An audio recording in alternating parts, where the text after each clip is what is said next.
Hey, we're gonna play our guitars and sing you a country song. We'll all be flying higher than a jetliner. And if you want a little bang in your yin yang, come along. Well, welcome along. Hello, everybody. Welcome to Indiana Sports Beat. Thanks a lot for taking us along wherever you're going, whatever you may be doing. Thanks a lot for taking Indiana Sports Beat along for the ride. Jim Coyle with you, as always. Justin Kalen, high atop the crew chief's box. That's right. We've got plenty to get to today. Of course, Indiana basketball still rolling along as they are in the third round of the NIT. We get to that. Talk about their next opponent, the women's basketball program. Their season comes to an end. The state championships over the weekend, baseball, so much to talk about. Before we get to all that, let's get to the headlines with Justin. All right, here are your daily Hoosier headlines for this 25th day of March 2019. As you heard Jim mention, Indiana baseball off to a good start in Big Ten play, earning a 3-game sweep of Iowa this weekend as they move their mark up to 15-8 on the year. IU's Lily King becomes the first woman in NCAA history to win 8 breaststroke titles. IU men's basketball with another tough game, but they squeak out the win 63-60 over Arkansas, and they will host Wichita State on Tuesday at 7.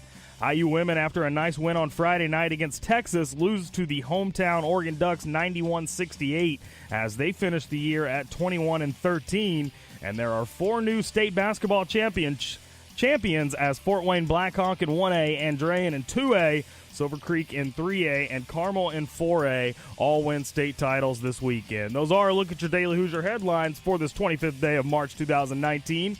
For more information, make sure to check out thedailyhoosier.com. And welcome back. That's a lot. Yeah. A lot going on. Big weekend. Big weekend, man. State championships, as you mentioned. We'll talk to Drew Davis today. He'll be along. Don Fisher's on the program. Lots to talk about with Don, of course, the Indiana basketball program, as they are trying to get to New York. The National Invitational Tournament, the third round action tomorrow night in Bloomington at Simon Scott Assembly Hall, as the Wichita State Shockers will come to town, pay a visit. We've got a lot here from a lot of sound over the weekend. We got to talk to a lot of players after the game. That's one of the great things about the tournament. The locker rooms are open, so we get a little more access than Indiana allows normally. The coaches' carousel is alive and well. Bryce Drew gone from Valpo. Avery Johnson is officially out. I don't know what I'm going to do if I don't have Avery Johnson. He'll go somewhere else. Everybody's got to have, but not necessarily college. You don't he think? Came from the pros. I bet he does. You know, I think we built a good foundation here for the next coach to come in here and here to Alabama. I think we left them in really good shape. I'm a little surprised. I'm surprised to see both of those guys go. Bryce Drew and Avery Johnson. Yeah. Seems a little quick for an SEC team with no success, but that shows you the SEC is wanting to. They're tired of being the sitting at the kids' table. Yeah. Well, that was the thing about Vanderbilt is they brought in so much talent. They were supposed to be pretty dang good, and they laid an egg this season. Can't be having that. Well, they lost their best player. Yeah, that's true. One of them, yeah. So, well, yeah. I mean, their point guard. Yeah. a little surprising for Valpo. I mean, for Vanderbilt. I mean, I'm like, you do realize you're Vanderbilt, right? But, oh, well, hey, hit us up on the text line, 812-269-6367. Thoughts, comments, questions for any of the guests, any of the things that went on over the weekend. State championships, there's just a lot. You can like or follow us on Facebook. Find the show rebroadcast wherever you find a podcast, Apple Play, iTunes, iHeartRadio, Spotify, Google Play. You can find the show each day live at thedailyhoosier.com, indianasportsbeat.com, or thegruelingtruth.net. You can follow me on Twitter at Jim Coyle ISB. But, man, a ton to talk about. Indiana third-round game of the NIT tomorrow night against Wichita State, who knocked off Clemson. And as I look over the NIT brackets, what you got left, the final 8 right now, TCU, Creighton, one side, Lipscomb, North Carolina State on another, Indiana, Wichita State. And Texas is waiting to see who their opponent's going to be, whether it's Norfolk and Way, Norfolk State, or Colorado. You know, and Joker text line, appreciate you. A question that I had brought up last week. I don't know that I talked about it, though. I think I may have. But with Avery Johnson leaving, that opened a door for Trendon Watford. Well, I don't think that Trendon Watford's leaving the South, and I think that just solidifies his spot at Memphis with Penny Hardaway, which is kind of where I thought he was going to begin with already, at least. I think that just solidifies that spot. Now, what it does surprise me is they remember that really good guard that Indiana was recruiting that's from Alabama, that was playing AAU with Trendon Watford. He ended up going to Alabama. Name escapes me. So, yeah, me too. But there was a good one. I don't know that Trendon would be a lock for Memphis. Duke's coming on strong, and you saw them with Zion close out last year. I think Duke. You know what? Really? Well, Duke apparently is getting in on the recruiting. Yeah. We'll see. We will certainly see. Indiana's got some work to do in recruiting. Yep. But right now they have to worry about the Wichita State Shockers tomorrow night, 7 o'clock, Simon Scott Assembly Hall. Of course, that game is broadcast right here. You don't have to go anywhere. Don Fisher on the call at 7 Eastern Time, 6 o'clock Central. Tonight. Is this the last trip of the coaches show tonight? No, they are or was done. That last week? They didn't have one last week. Okay, so we're done. We're done. Coaches show's done. Tournament started. Coaches shows are done. So the only place you can hear Archie is right here, right now. Archie talked about the. What did he talk about? Give me a second. Lots of things. It was a good game. What were your thoughts on that game, to be honest with you? It's the slow start that we've seen so many times this year, but they were able to fight back and make a game of it and then somehow steal the win at the end. I didn't think that was a game they were going to get out of there with the win, I'll be honest with you, after watching the beginning. I tell you, they are playing more team offense than I've seen them play in a while, which kind of brings something up we'll talk about. But the fact that Devontae Green has stepped up to become the de facto leader of this team is kind of ironic. Don't you think? Yeah. The guy who half the fans love to hate. Yeah. A guy who looked like he had one foot out the door not too long ago is now the de facto leader of this team. He's leading them on the floor. He is shooting well over 40% from behind the arc for his last 20 games.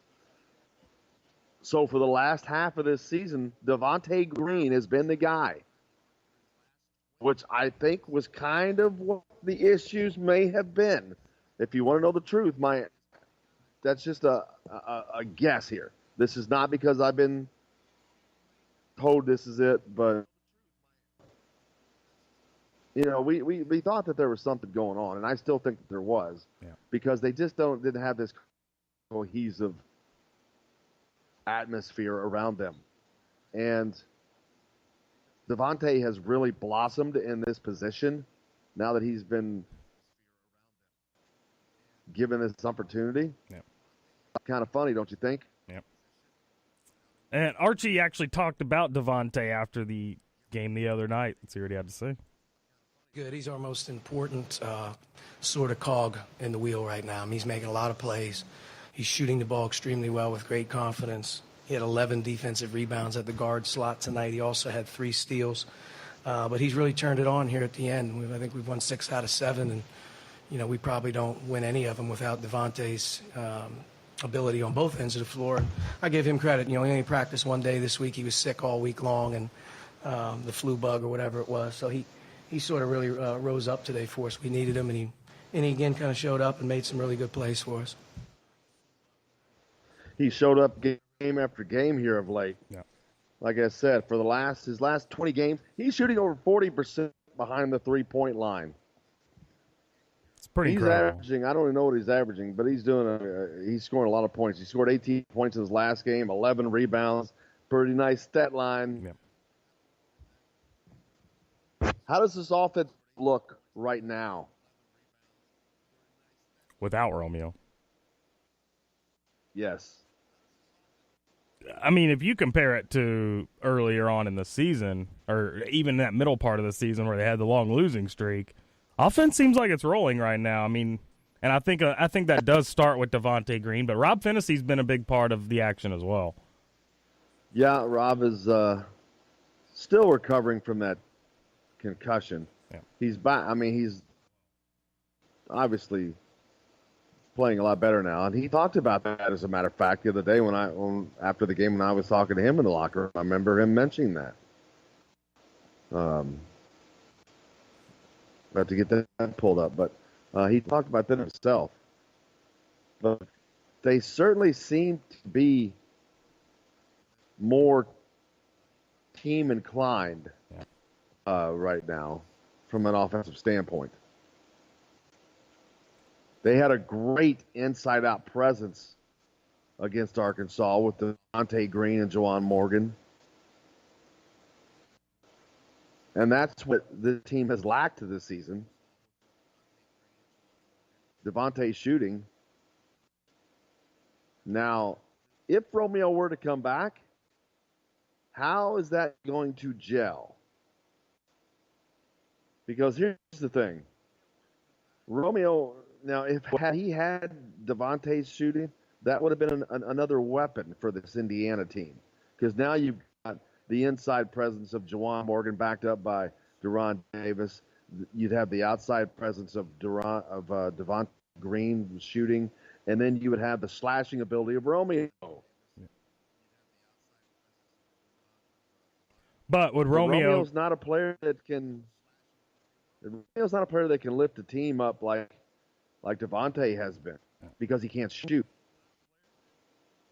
He can only slash and score, and when that is shut down and when that's not working, when a team makes an adjustment and stops that, that creates a problem for that offense. Yeah. Just like when Indiana can't hit, that creates a problem for that offense. Romeo coming back, does that mess up the cohesion of the team that's been playing pretty well without him? $64,000 question. Yeah, $64,000 question. That would be the tricky part, is at this point, with the way they've played in the NIT thus far, integrating Romeo back into the offense without it disrupting everything. And it's not that we're saying you can't use his talent or don't use his talent. It's not that. It's just, I'm not sure how that talent welds into the fabric of team offense, to be honest with you. Yeah. Driving, slashing, or standing. But again, this team has not had shooting all year, and that's a big miss. Just food for thought. Yeah. Just food for thought, but I don't know how much, honestly, you can count on Romeo coming back as it is. you can't count on it. Yeah. I mean, I don't feel good about tomorrow's game, I'll be honest. If he didn't play 2 days ago, what's going to change in 2-3 days? You treat every day. You eventually heal. Eventually, yeah. Okay, well, that day may come on this day or it may come the next day. We don't know what day those days come. Right. But that's what the difference 3 days is. We don't know, but there's no guarantee. We don't know what's going to happen. No idea. Hey, hit us up on the text line. Comments, questions, 812-269-6367. Women's basketball team season came to an end.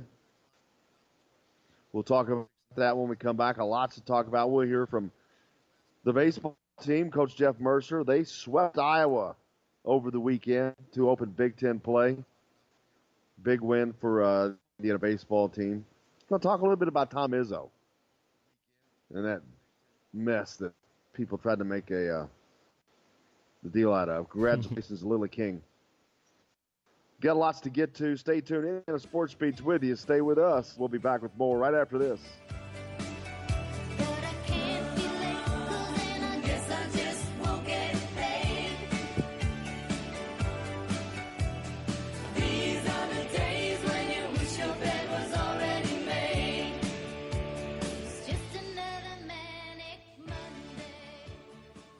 Hello, everybody. Jim Coyle from Indiana Sports Beat. When I'm not covering the Hoosiers, you can find me at Bubba's 33 in Clarksville, located on the northeast corner of I-65 at Veterans Parkway.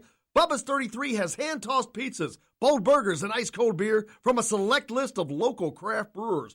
An incredible food selection, all made fresh daily. Whether you're meeting the team for that post-win meal in the family dining area or meeting friends for happy hour to watch the game on one of Bubba's 50 TVs. Bubba's 33 in Clarksville. Pizza, burgers, beer. We all want a winning smile for those championship photos, and that's exactly what you will get at Reynolds Family Dentistry in Sellersburg. Reynolds Family Dentistry has been serving the dental needs of Hoosier families for over 30 years. Let Doctors Roger and Jay Reynolds take care of your family. Just off of I-65 at 809 South Indiana Avenue in Sellersburg. Call 812-246-3368. That's Reynolds Family Dentistry, 812-246-3368. Many medicines used to treat colds and flu contain acetaminophen, a pain reliever and fever reducer found in hundreds of over-the-counter and prescription medicines. But taking too much or more than one medication containing acetaminophen per day can damage your liver. So always read the label and don't take acetaminophen if you drink 3 or more alcoholic drinks every day. To learn more, visit fda.gov/OTC pain info. A message from the U.S. Department of Health and Human Services Food and Drug Administration. This is Jim Coyle with Indiana Sports Beat. And I'm Justin Kalen with Indiana Sports Beat. Justin, what's your favorite show? It's got to be Indiana Sports Beat, but I'm not ever sure where to find it. Well, you can always like and follow us on Facebook. Always follow the show rebroadcast on iTunes, Google Play, iHeartRadio, Spotify. TheDailyHoosier.com is a great place to sign up for it each and every day. Or, of course, on Big X Sports Radio, 1450, 96.1 WXVW in Southern Indiana, and 97.7 The Ref in Evansville. If you want to get your day off to a good start, then stop at Billy Joe's Gas and Food Mart on Highway 150 in Floyd's Knobs. While you're filling your gas tank, you could fill your own tank with a hot breakfast or try one of Billy Joe's daily lunch special. Billy Joe's Gas and Food Mart opens at 5 a.m. and everything is made fresh daily. And if you bring your own mug, coffee is only 50 cents. And Billy Joe's also has free air. The best place to start your day is at Billy Joe's Gas and Food Mart on Highway 150 in Floyd's Knobs.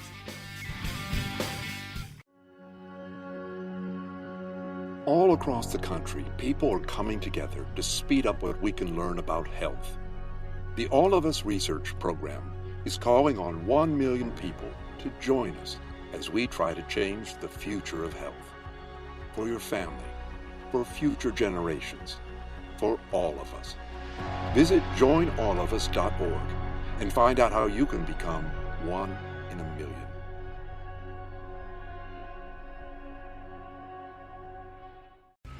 All right, crew, let's get her dug. Honey, want to give me a hand? I'm planting that tree, remember? No matter how large or small your digging project may be, no matter how urban or rural, you must always call 811 before any digging project. 811 is our national one-call number, alerting your local utility companies to come out and mark any lines they have near your dig site. You must call 811 at least 2 to 3 business days before any digging project, so you can avoid hitting our essential buried utilities. This includes natural gas and petroleum pipelines, electric, communication cables, and water and sewer lines. So before you do this or this, make sure you do this. For digging projects big or small, make the call to 811. Brought to you by Common Ground Alliance. This hour of Indiana Sports Beat is brought to you by Bubba's 33 in Clarksville, with hand-tossed pizzas, bold burgers, and ice-cold beer. Bubba's 33 in Clarksville. Pizza, burgers, beer. It was good. We went our best today, but you look at it and South Frank goes 2. And our bullpen, because you look at the starts from Milto and from Gordon, we're able to have a fresh bullpen. And so you're able to go to Bierman, and you go right into Cal, Manis, and then you go in with Lloyd there at the end. So what we did earlier in the week allowed us to extend today and really not take any risks and be able to put that away. So it was a really good start for us and a good first weekend. Coach Jeff Mercer, head coach Indiana baseball team, as they sweep the Iowa Hawkeyes to open up Big Ten play for them. A big win over the weekend, win those 3 games. 3 different styles. Friday night was a walk-off with Logan Kalitha with a ninth-inning walk-off home run, a 3-2 win for Indiana. Then the Saturday they come back and just beat the living crap out of Iowa. They beat them 13-1. They pummeled every pitcher they put in. They scored every inning from the second through the ninth inning, I think. Wow. At least 2 runs. And it didn't matter who they brought in. They'd bring somebody else in, they would hit in just the same. It was like hitting a high school kid. And then yesterday's game, though, was a little different. It was a grinded-out kind of a game for the early part, but Indiana was scoring, and but it ended up winning it 7-1. But it was more of a grinded-out game. But that's the thing. They won 3 different games in 3 different styles, but their bats were rolling yesterday. That's for one thing. And, of course, afterwards, Coach Mercer said that was probably their best pitcher, the Iowas yesterday, and they beat him up pretty good. I mean, so things looking good on the baseball field for Indiana. Softball field, obviously, team is doing great. The Indiana women's basketball team just completed a great season. They lost in the second round to Texas, to Oregon. In Oregon, I mean, you can't catch much of a tougher break than having to play the number 2 seed in a tournament at home. So great season for the Indiana women's basketball program. Congratulations to Coach Terry Morin, Ali Patberg, the whole group, the team, Bree Wise, Jalen Penn, Bindu Yaney, Grace Berger, Kim Royster. Just a great season for those guys. Yeah. And shout out to them. Congratulations for a super season. And they've got all that talent coming back. Everybody but Kim Royster, and they've got more coming in. So the future looks really, really bright for the women's program. Congratulations to them.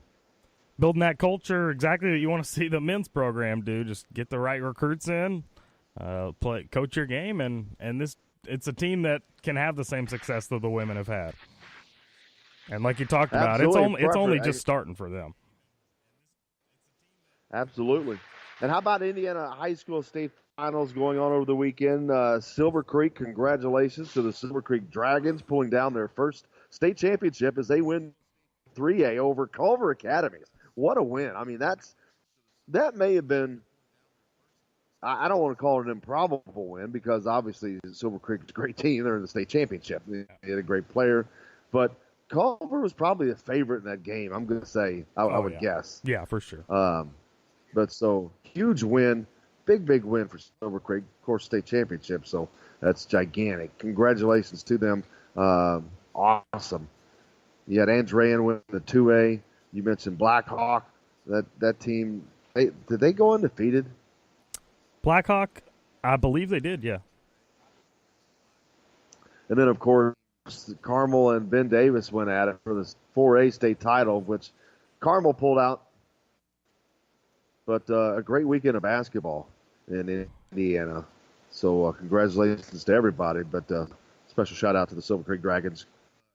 Awesome job. Congratulations. Bringing home first state championship. You know, that's a lot. That's 3 state titles in the last few years to Southern Indiana. Borden got a 1A, I think. Now New Albany has a 4A, Silver Creek 3A. The resurgence of Southern Indiana basketball cannot be overstated. Traversiville, Floyd Central back, Castle, and Evansville Rights. It was Silver Creek's first ever state championship in any sport. They've been around since the early 1900s, so hats off to them. Around your time. Around your time. Yep. How's your bracket? How's everybody's brackets going in the NCAA tournament? I've got to check mine today. I think I'm okay. Really? Because I had a couple misses, but going into yesterday's games, but coming out of yesterday's games, I was still okay, I think. We'll have to see. I'll have to check my bracket. I'll check later. Check in the break. How would a UCF how would a UCF win over Duke hurt your bracket? Would have blown it up to smithereens. But it would have blown everybody's to smithereens. Yeah. Because 70% of the people at brackets have Duke winning. Really? That's high. Yeah. Oh, yeah. It's unbelievable. Unbelievable. But yes, it would have blown mine to smithereens. That's why I have winning the bracket. But I'll tell you, if Taco Falls in that game at the end yesterday, Duke falls. Yep. That was all the difference. I can't believe they didn't get that tip still. I thought that, I don't know who the guy was, but after the shot, there was an attempted tip, and I thought that it was in there, man. They had two really good looks at it. And you're thinking if Taco Falls in there, he's just another big body that just, but they had as good a look as they could have gotten. That tip was, oh my God, that was so tantalizing. Yeah. They could have taken, the Wicked Witch could have fallen yesterday. Everybody would have been singing, chanting, the Wicked Witch is dead, the Wicked Witch is dead, but Duke lives. Yeah. Zion and the Duke Blue Devils continue to go forth. Did you know They'll that? take on Virginia Tech. Who beat them, by the way? Who has beat them without Zion. Without Zion, yeah. Did you know that Taco Fall is the 36th tallest person in the world? I knew he was one of them, yes. That's incredible. He's 7'6". I saw that stat last night, and the way I thought about it was there's 35 people taller than Taco Fall in this world? My goodness. Well, you got to figure the billions of people. It's a big man. 7'6", I mean. Whew. Big boy. Big boy. But a lot of big games yesterday. How about that Tennessee-Iowa game that went to overtime? Iowa was down by like 25 points. They come back, tie the game, only to fall in overtime, 83-77 to Tennessee. But man, oh man, the Big Ten looked good. Yeah. How many did they get? Tennessee gets another shot at the Big Ten. They play Purdue next. What Big Ten get? 3 teams of the Elite Eight? Let's see. I see Virginia, Oregon, Michigan State. Yeah, Michigan, Michigan State, and Purdue. So the top 3 in the Big Ten all made to the Sweet 16.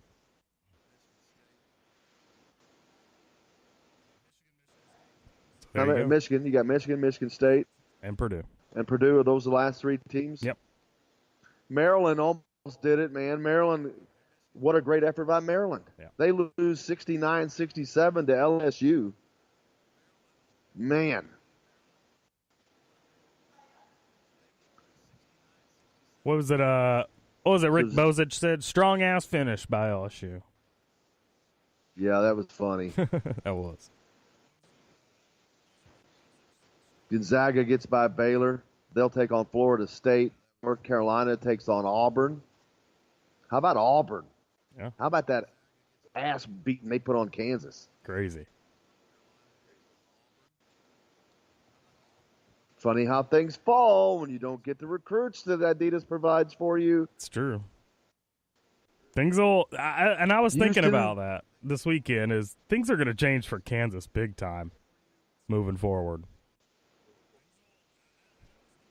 Wofford almost got Kentucky. Houston takes care of Ohio State. Those two will meet now, Houston and Kentucky. 2-3 seed. Houston's the 3 and Kentucky's the 2. Kelvin Sampson, former Indiana coach, taking on the Wildcats. On the other side of the bracket, you got Texas Tech, a 3 seed, taking on Michigan, a 2 seed.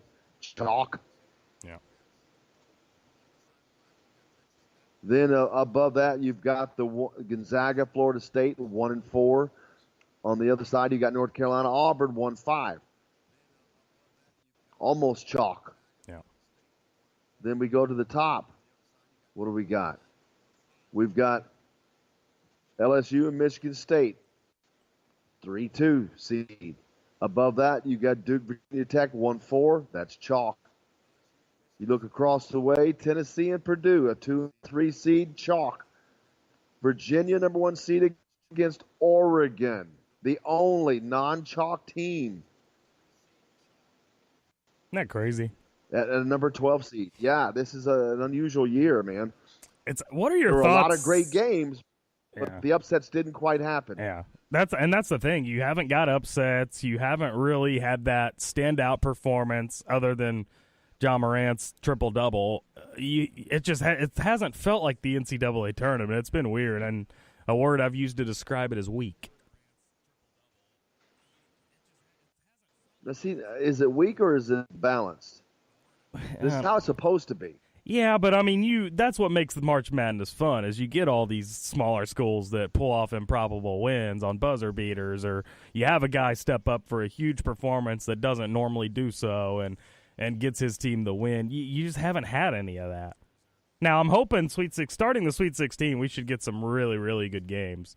I mean, we got, maybe 4 or 5 good games? See, that's the thing. Every one of these are Yeah, they're all chalk games. These are all 2-3 seeds. So you none of these, unless Oregon wins, none of these are really upsets to me. Right.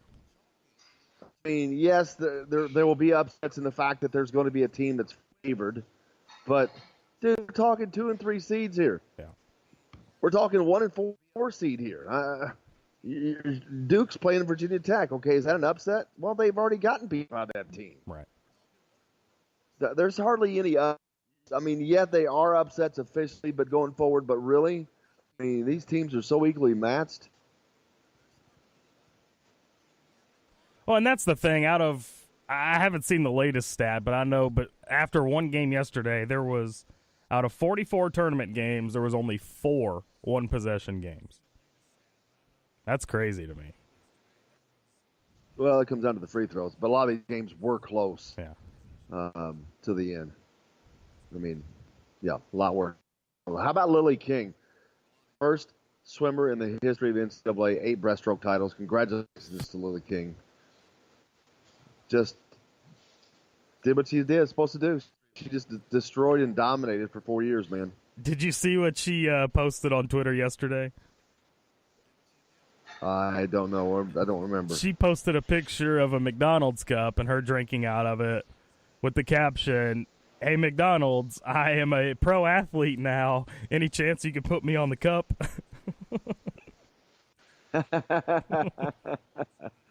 That's funny. Yeah. She can't get in trouble anymore. Nope. Yeah, she can do what she can. Free reign, baby. Free reign. Oh, you know it. You're going to start seeing her on commercials. Oh, yeah. My goodness gracious. Lily King, are you kidding me? Maybe not right away, but yeah, I mean, if she goes to the Olympics and has another performance like she did the last time, yeah, she's going to be everywhere. The new Missy Franklin, if you will. Not likely that's not going to happen. True. Hey, keep life sweet with Sweetland Waste Removal and Recycling. Our good friend John Sweetland, a homegrown company serving southern Indiana since 1995.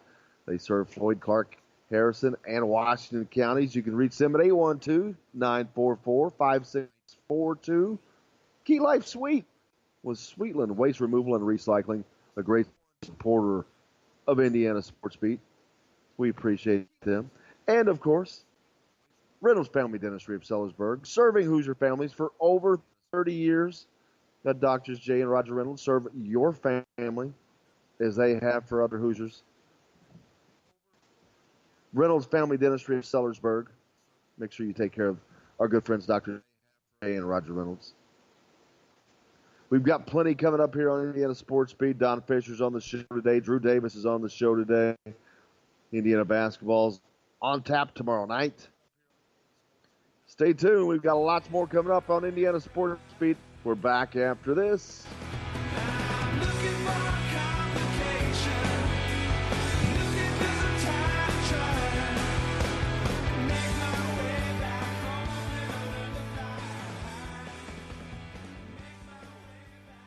Hello, everybody. Jim Coyle from Indiana Sports Beat. When I'm not covering the Hoosiers, you can find me at Bubba's 33 in Clarksville, located on the northeast corner of I-65 at Veterans Parkway. Bubba's 33 has hand-tossed pizzas, bold burgers, and ice-cold beer from a select list of local craft brewers. An incredible food selection, all made fresh daily. Whether you're meeting the team for that post-win meal in the family dining area or meeting friends for happy hour to watch the game on one of Bubba's 50 TVs. Bubba's 33 in Clarksville. Pizza, burgers, beer. We all want a winning smile for those championship photos, and that's exactly what you will get at Reynolds Family Dentistry in Sellersburg. Reynolds Family Dentistry has been serving the dental needs of Hoosier families for over 30 years. Let Doctors Roger and Jay Reynolds take care of your family. Just off of I-65 at 809 South Indiana Avenue in Sellersburg. Call 812-246-3368. That's Reynolds Family Dentistry, 812-246-3368. Many medicines used to treat colds and flu contain acetaminophen, a pain reliever and fever reducer found in hundreds of over-the-counter and prescription medicines. But taking too much or more than one medication containing acetaminophen per day can damage your liver. So always read the label and don't take acetaminophen if you drink 3 or more alcoholic drinks every day. To learn more, visit fda.gov/OTC pain info. A message from the U.S. Department of Health and Human Services Food and Drug Administration. This is Jim Coyle with Indiana Sports Beat. And I'm Justin Kalen with Indiana Sports Beat. Justin, what's your favorite show? It's got to be Indiana Sports Beat, but I'm not ever sure where to find it. Well, you can always like and follow us on Facebook. Always follow the show rebroadcast on iTunes, Google Play, iHeartRadio, Spotify. TheDailyHoosier.com is a great place to sign up for each and every day. Or, of course, on Big X Sports Radio, 1450, 96.1 WXVW in Southern Indiana, and 97.7 The Ref in Evansville. If you want to get your day off to a good start, then stop at Billy Joe's Gas and Food Mart on Highway 150 in Floyd's Knobs. While you're filling your gas tank, you could fill your own tank with a hot breakfast or try one of Billy Joe's daily lunch special. Billy Joe's Gas and Food Mart opens at 5 a.m. and everything is made fresh daily. And if you bring your own mug, coffee is only 50 cents. And Billy Joe's also has free air. The best place to start your day is at Billy Joe's Gas and Food Mart on Highway 150 in Floyd's Knobs.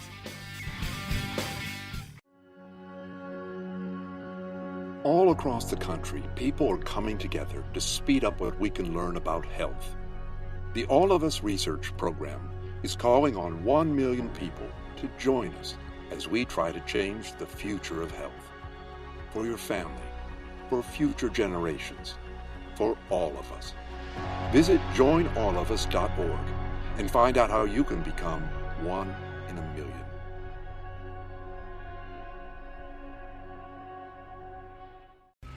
All right, crew, let's get her dug. Honey, want to give me a hand? I'm planting that tree, remember? No matter how large or small your digging project may be, no matter how urban or rural, you must always call 811 before any digging project. 811 is our national one-call number, alerting your local utility companies to come out and mark any lines they have near your dig site. You must call 811 at least 2 to 3 business days before any digging project, so you can avoid hitting our essential buried utilities. This includes natural gas and petroleum pipelines, electric, communication cables, and water and sewer lines. So before you do this or this, make sure you do this. For digging projects big or small, make the call to 811. Brought to you by Common Ground Alliance.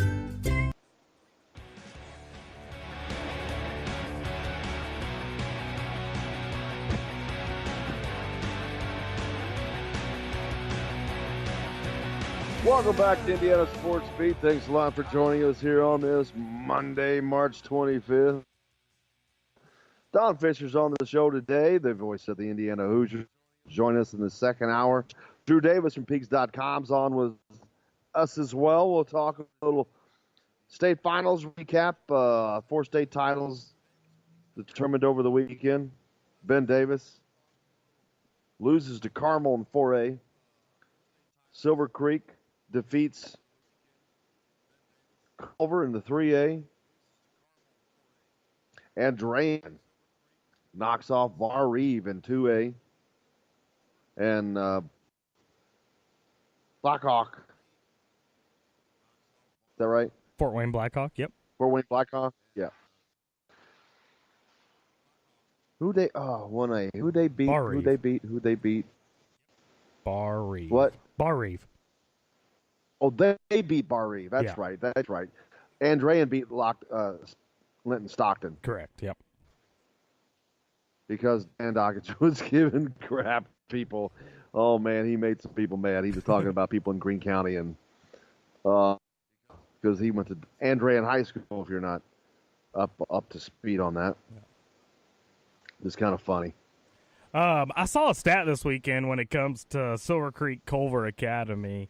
You know what the tuition for Culver Academy is? I do not. Take a stab. I just want to see how far off you are. Per year? Per year. 50,000. Not far, actually. 52,000, yeah. Isn't that insane? For me, yes. For anybody. Yes, I could not take gym class there.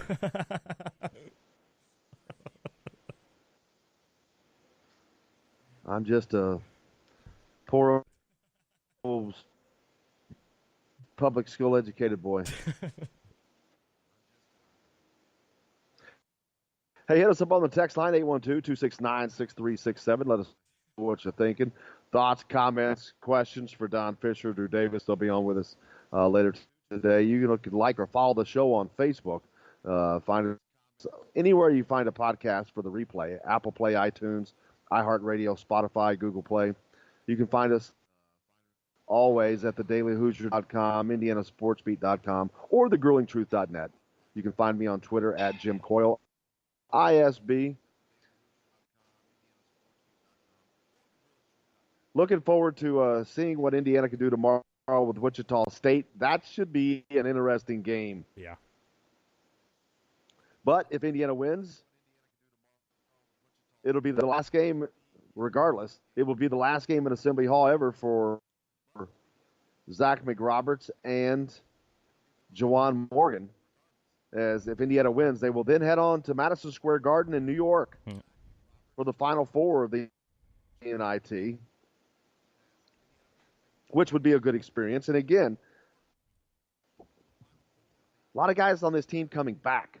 And I can't wait to talk to Don Fisher about the resurgence of Devontae Green.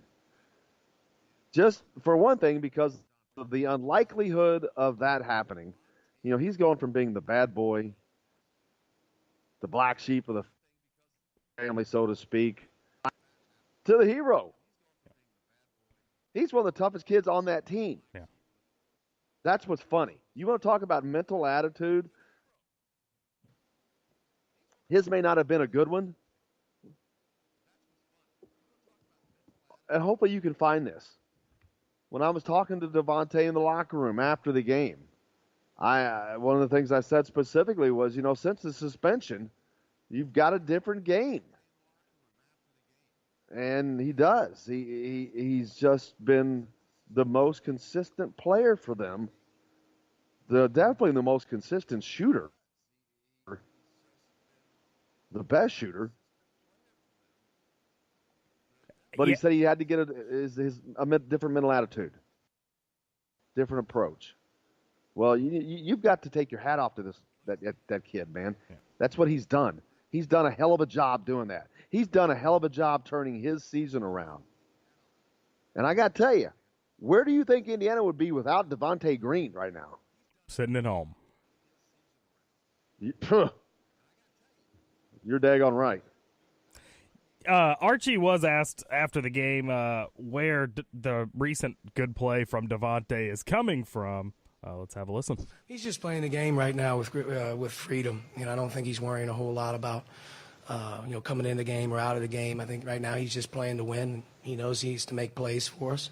And the one thing that he's given us is, I think everyone would say it, but you make some shots, it makes the game a little easier, and he's helped us get over the hump here recently just with his ability to make some shots, tough ones too. So first half, he kept us going. Second half, again, hit a big one on the inside out that Deron kicked out to him, but he's playing as well as he has, since I've been here. Before I forget, the crowd at Simon Scott Assembly Hall on Saturday for a noon game. Boy, was I shocked. I roll up an hour early, as I always try to get there, early. Maybe it was an hour and 10 minutes early. Man, I pull in. I'm like, what? Because I planned on going to the baseball game after. The baseball game had started at 2.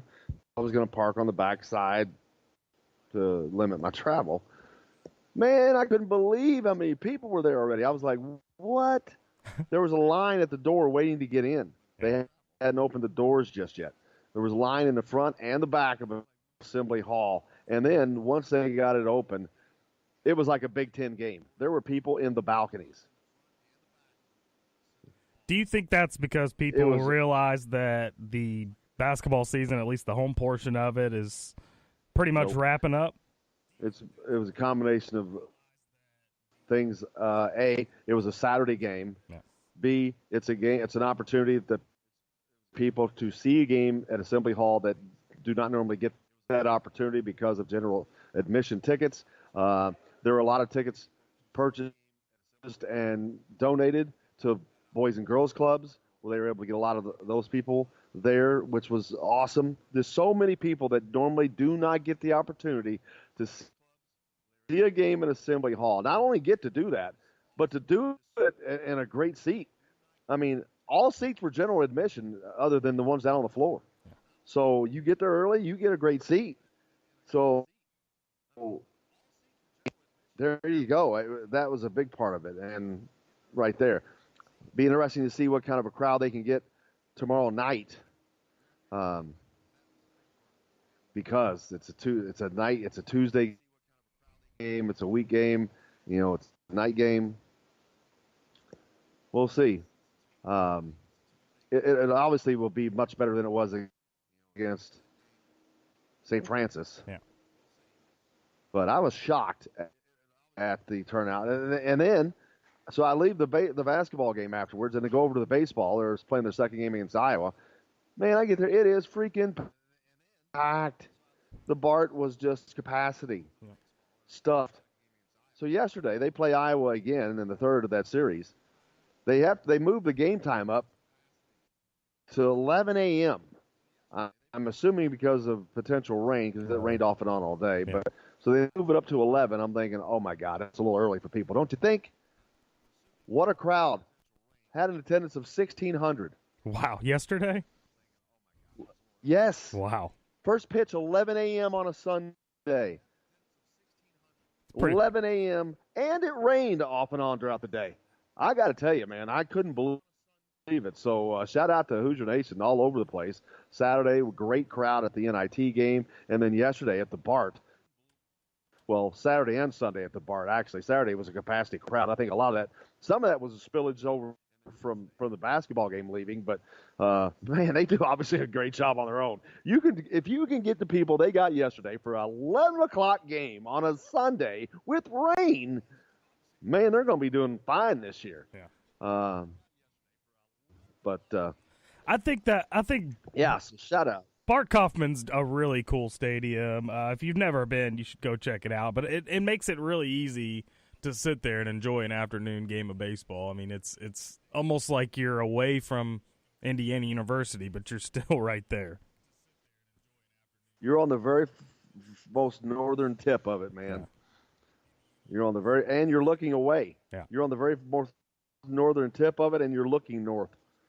If you sit in the stands and look out, but and you got a great product, so a good baseball team, and they're putting on a good show as well. But all kinds of things going on, all kinds of little 500s coming up. That's on April 13th because the Cream and Crimson football game, the spring game, is April 12th, which is Friday night, the night before. You had qualifications for Little 5 I think Friday up here. I believe the Cutters regained the pole. Yeah, I think so they all were kinds on of top, stuff going on in Bloomington. Yeah. I think I saw 3 of the top 5 Little 500 teams are local teams. By local, what does that mean? Meaning not students. Or not How do not students race in that? Not fraternity or sorority members, I guess, would be considered locals. They're students, though. We'll have to ask Chronic about it tomorrow. He could tell you the inside outs of every Little 5 ever, probably. Dr. J says, as good as we're playing lately, I think that had a big part play in the crowd. People want to believe in those kids. This isn't Green's NIT team. No, they certainly are playing well, and like we talked about earlier, they are playing well. The offenses looked good yesterday. It looked good because they had an inside-out presence. And going forward, man, there's a lot of things about this team when the season's over with I look forward to talking about. Tim Tex in the show says, time to watch Breaking Away. Yes, if you haven't seen Breaking Away, if you're not familiar with the Little 500, you should be. Shame on you. You're certainly not an Indiana University supporter, if not. But yeah, go do yourself a favor. Go rent Breaking Away. Dennis Quaid's in it. I don't know what the movie itself is based on, but the central figure is the Little 500 race, and the kid that lives in town. And if you don't know who the Cutters are the old local stone cutters. But Little 5 is a tradition like none other, even the Masters. Masters wishes Coming they up could here party. In Bloomington there soon. I'm telling you. No tweeting birds at the Little 500, baby. No Amen Corner. Amen Corner, all right. That's turn 3.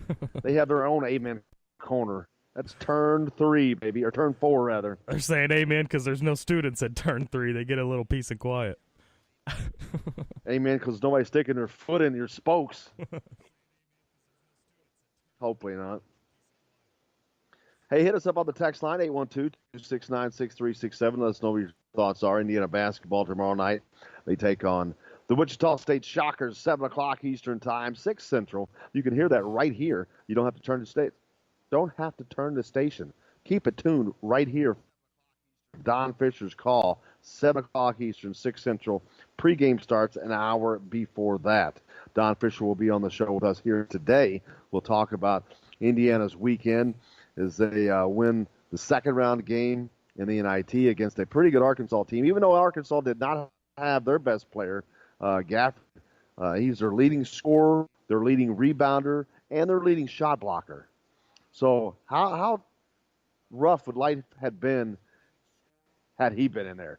Because it was a battle as it was. Yeah, it certainly was, and you got to think what it would have been like if he played, but he didn't. Indiana gets the win, and that's that. That's the way I see it. I'm sure we've got more sound about the game. Yeah, I wanted to touch on a little bit of Juwan Morgan and Deron Davis. You talk about Gafford not being out there. That allowed Juwan Morgan and Deron Davis to roam a little more freely in the lane, and Archie talked about that. Let's hear what he had to say. It's very effective. You know, Deron obviously played 20 minutes today and had a big impact on the game with 10 points. He got fouled and shot 10 free throws, so he was good. And then he and Juwan together give us our most physical presence where we can throw the ball inside, and they do a good job, obviously, on the offensive glass for us as well. So that was big. And this next game, I'm assuming, without really knowing either team, we're going to need our biggest, strongest guys ready to go for these next two. So 3 games into the NIT, and Archie seems like he's got the lineup figured out. Finally. Well, kind of does, but like I said, yeah. I mean, it's something he's had to do by force, not choice. with the advent of Romeo stepping out. And you know, I'm so tired of people making such a big deal of this. I even if Romeo wasn't hurt, which he is, I wouldn't care. I don't. We'll talk about that when we come back. We got a lot more to hit on, but we'll talk about that. We'll talk about Indiana's game tomorrow night against Wichita State. Don Fisher's on with us. Drew Davis joins us too. Stay tuned. We got plenty more coming back here on Indiana Sports Beat right after this.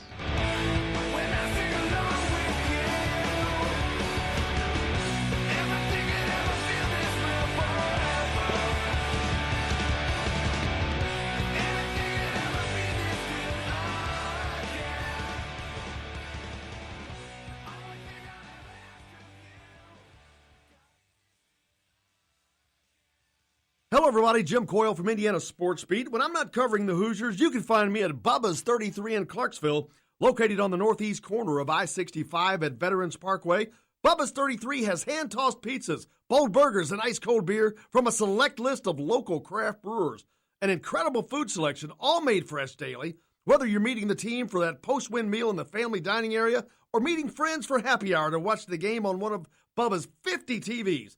Bubba's 33 in Clarksville. Pizza, burgers, beer. We all want a winning smile for those championship photos, and that's exactly what you will get at Reynolds Family Dentistry in Sellersburg. Reynolds Family Dentistry has been serving the dental needs of Hoosier families for over 30 years. Let Doctors Roger and Jay Reynolds take care of your family. Just off of I-65 at 809 South Indiana Avenue in Sellersburg. Call 812-246-3368. That's Reynolds Family Dentistry, 812-246-3368.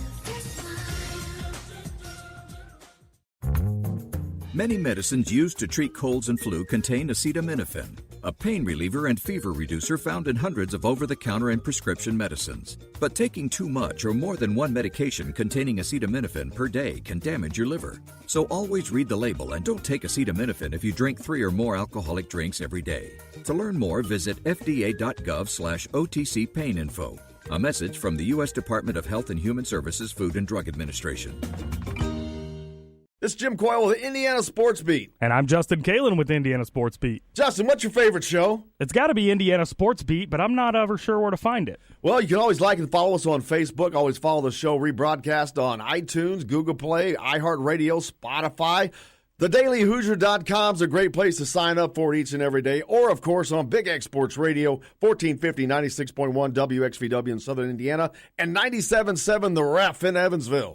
If you want to get your day off to a good start, then stop at Billy Joe's Gas and Food Mart on Highway 150 in Floyd's Knobs. While you're filling your gas tank, you could fill your own tank with a hot breakfast or try one of Billy Joe's daily lunch special. Billy Joe's Gas and Food Mart opens at 5 a.m. and everything is made fresh daily. And if you bring your own mug, coffee is only 50 cents. And Billy Joe's also has free air. The best place to start your day is at Billy Joe's Gas and Food Mart on Highway 150 in Floyd's Knobs.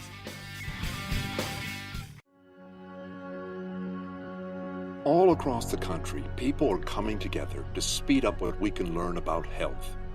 The All of Us Research Program is calling on 1 million people to join us as we try to change the future of health. For your family, for future generations, for all of us. Visit joinallofus.org and find out how you can become one in a million.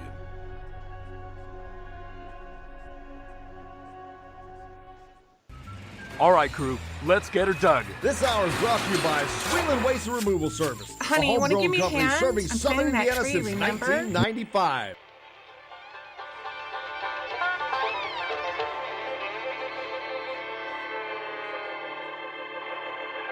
Well, we're coming to your city. Gonna play our guitars and sing you a country song.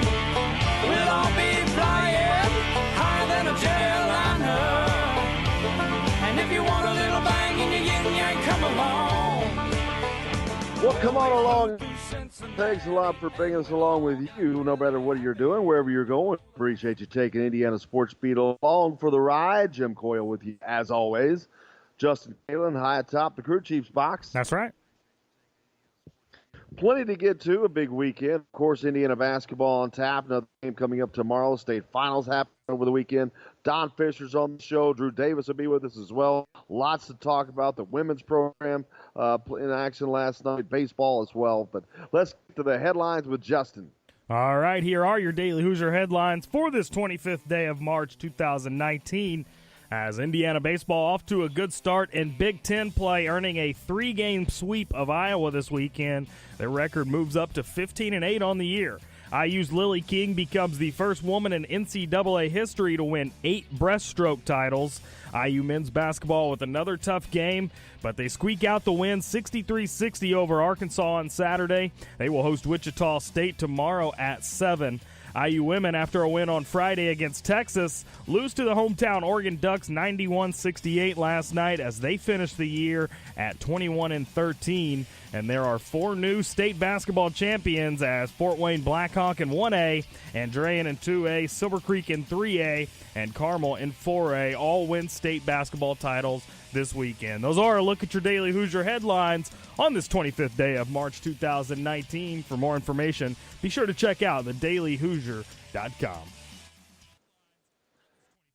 Hey, and thanks a lot again for joining us here on this Monday. Don Fisher will be with us, the voice of the Indiana Hoosiers.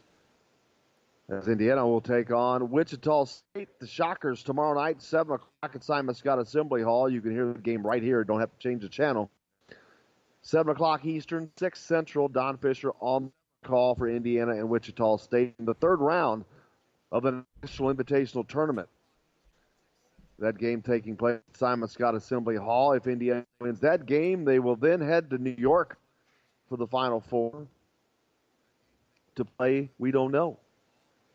I can tell you who the teams that are left that are vying for those 4 spots. Lipscomb and New York and North Carolina State in one bracket, which it's the bracket directly across Indiana. So Indiana and Archie Miller could potentially face Archie's alma mater in North Carolina State.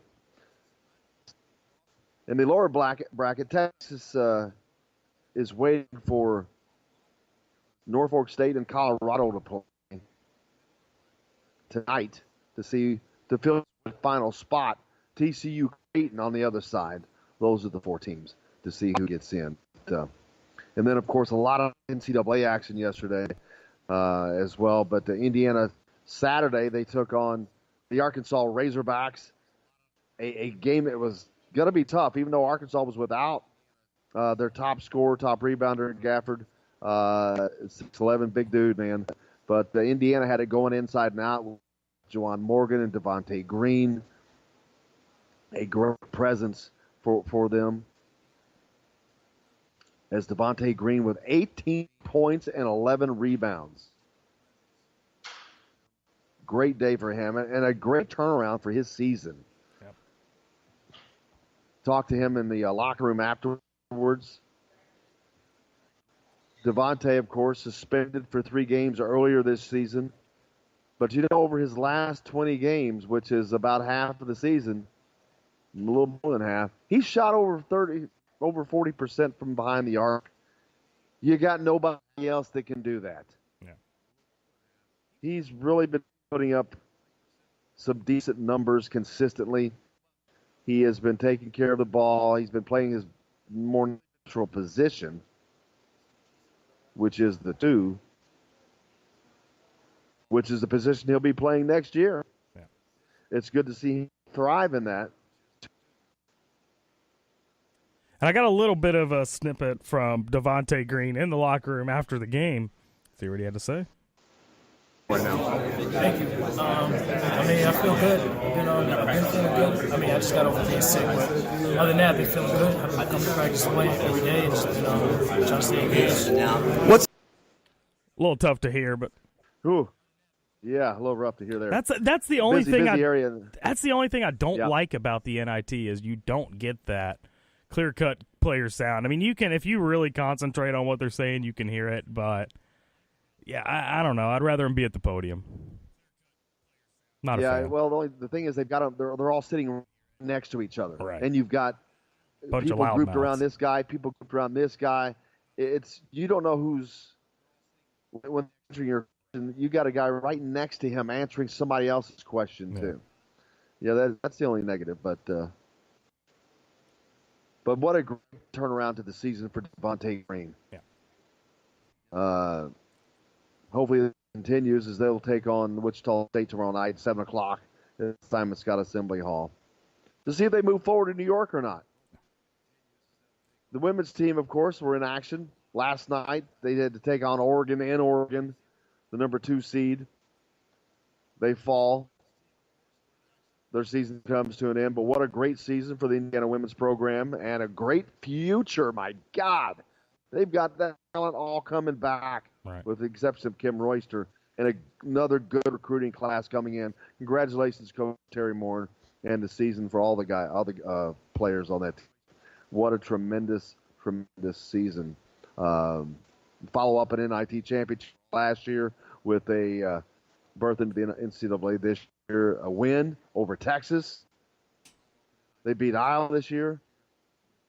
Good things. Yeah. Good things for Coach Terry Moore and that program. Of course, the baseball, Jeff Mercer and the Indiana Hoosier baseball program, we talked about them over the weekend. They open up Big Ten play against Iowa, sweep the Hawkeyes.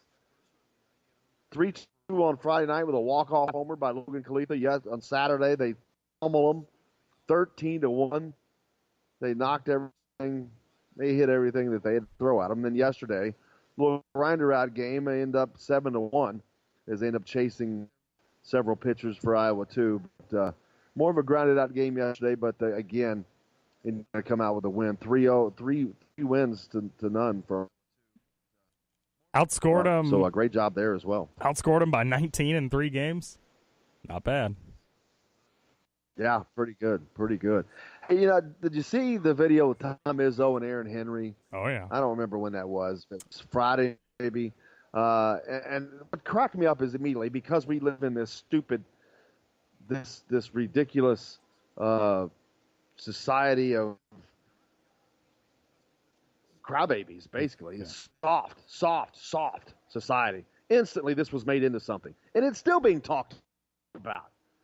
Even though virtually everybody involved, Aaron Henry had no problem with it. Right.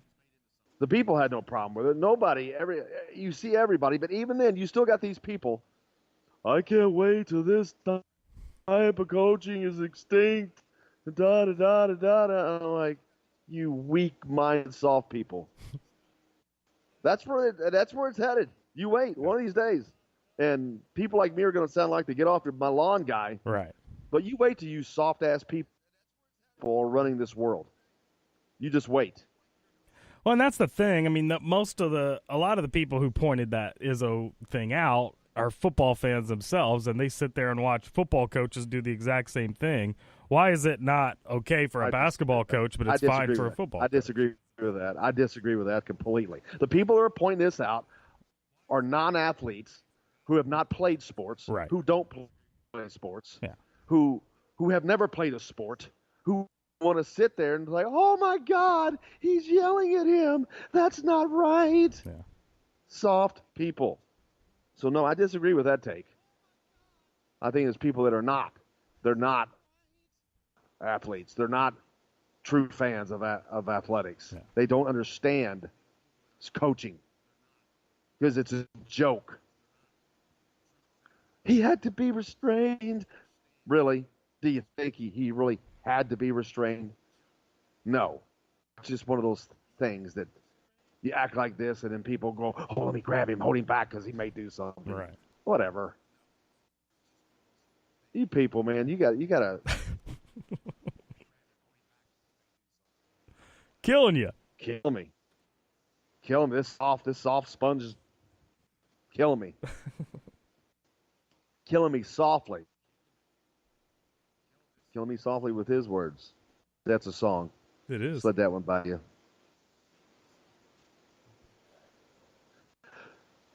But Tom Izzo is he's not someone that's had problems with players. Yeah. He's not had any player issues. So again, why either people are just soft that are making this, or they're just bored and they want to hear themselves talk. Somebody posted the other day, what do you all think of this Tom Izzo, blah, blah, blah? And my response was, I think that this post is just an attention-seeking post is all it is. Yeah. That person is just posting something to get a bunch of responses because who cares? What do you think people are going to think?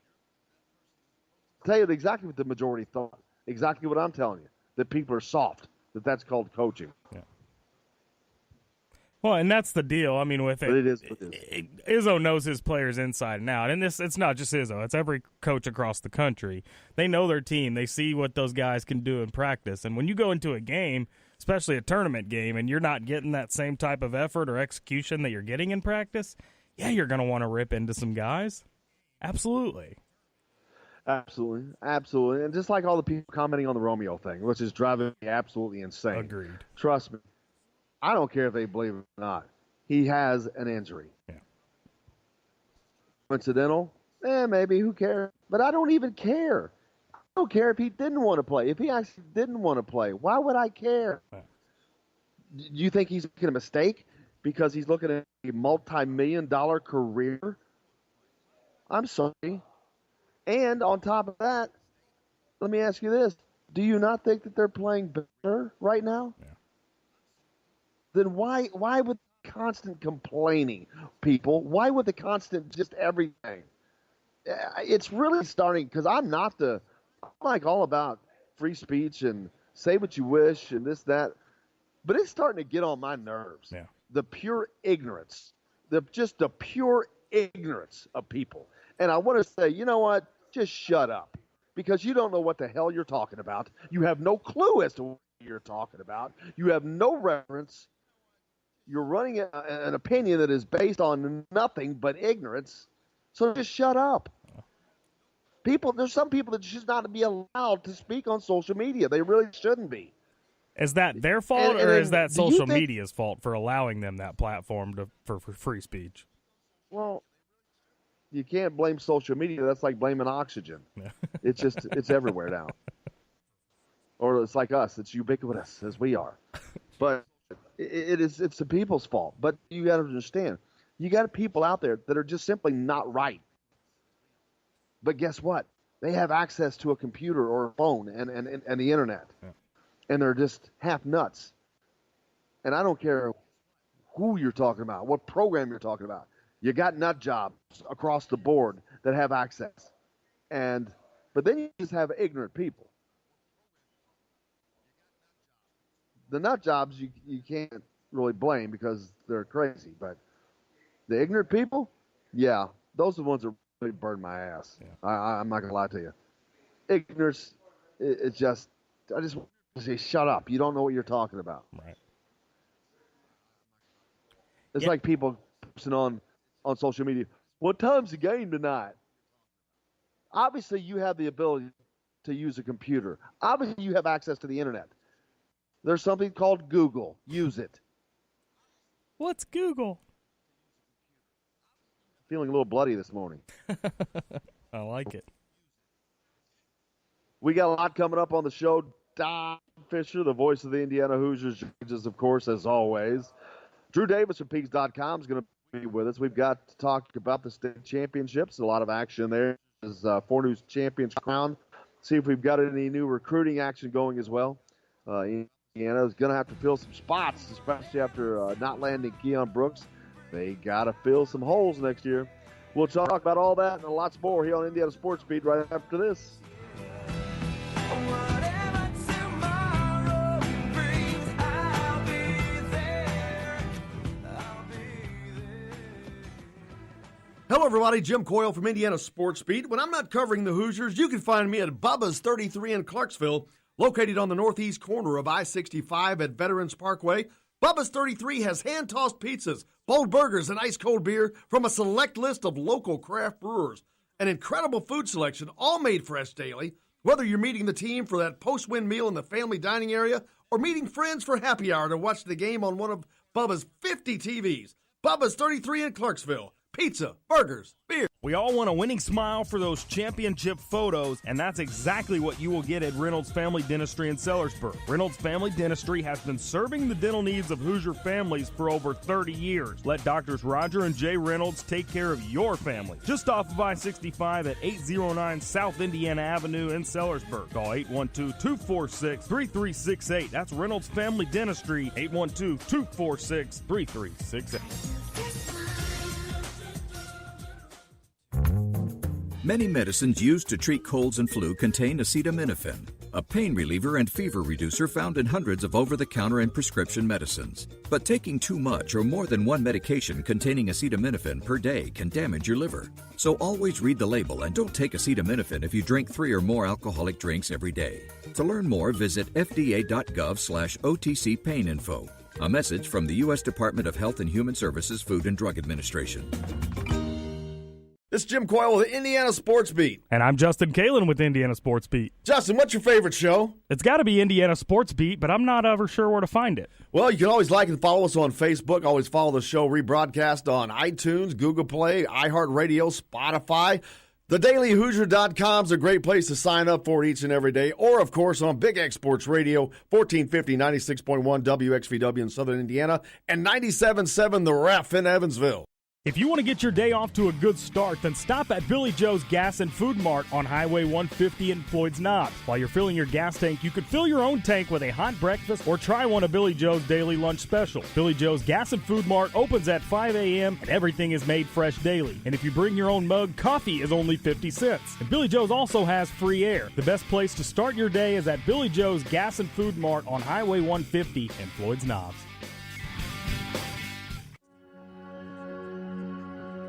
All across the country, people are coming together to speed up what we can learn about health. The All of Us Research Program is calling on 1 million people to join us as we try to change the future of health. For your family, for future generations, for all of us. Visit joinallofus.org and find out how you can become one in a million.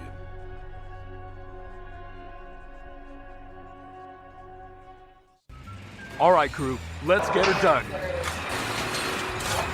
Today's guest is brought to you by Honey, wanna give me Reynolds a Family hand? Dentistry of I'm planning that Sellersburg. tree, You need $1 million remember? smile No matter for how those large championship photos, and that's or exactly small what you'll get your with digging Reynolds Family project may Dentistry.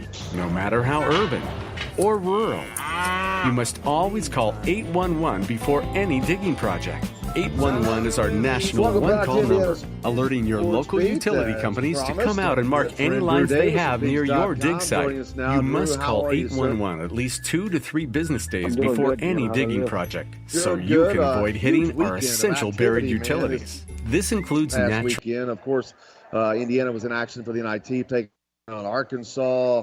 We talked about that, the women's program and the baseball, but the 4 state champions determined over the weekend, the Saturday, in Indianapolis at Bankers Life Fieldhouse, and 4 great games, man. It was that was as good a state championship in a long time. Yeah, you had some compelling matchups this year. You had some teams that, a lot of times the teams that you think are going to get to Indianapolis, maybe at the beginning of the season or midway through the season, that they usually don't get there. But, a lot of those teams were expected to be there, and they kind of delivered with some good basketball. Absolutely, and I'm not sure that any of them was a surprise, but if I had to pick one, I would say Silver Creek knocking off Culver Academies was probably along the lines there of most surprising of those. Yeah, but Silver Creek's a really good basketball team, and they're going into the year.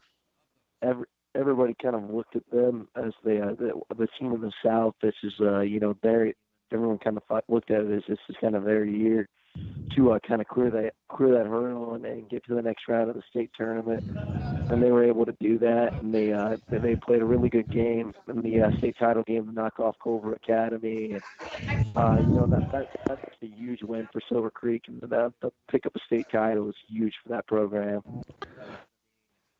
And then, of course, in 4A, you had Ben Davis taking on Carmel in a matchup of behemoths. I don't think that either winner would have been looked at as an upset winner. So Carmel knocking off Ben Davis for their state title. DeJuan Jones and Ben Davis can't complete a magical season, but a great job by Carmel Greyhounds. Yeah, Carmel's been a team in 4A that's kind of I know it's going to sound weird, but as good as they've been, they kind of flew under the radar. I feel like when people have been talking about the top teams in 4A, they mention a lot of teams, but a lot of people may leave Carmel off that list, but they've been really good all year, and they have a really good team. They play together. They play hard. They know how to play. And, they're led by John Michael Malloy, the Butler commit. And, he was able to get going again at the state title game for the second year in a row. And, Carmel ends up knocking off a very good Ben Davis team in a close game and, picks up the trophy. Anything surprising up there happen out of the ordinary that I'm not aware of that was, worth talking about?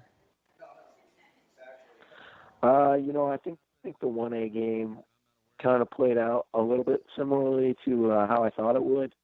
I thought Blackhawk Christian would come ready to play, and they certainly did, and they were able to walk away with a state championship, the first in the school's history. And Kevin Cruz was absolutely terrific on Saturday. He impacted the game in so many different ways.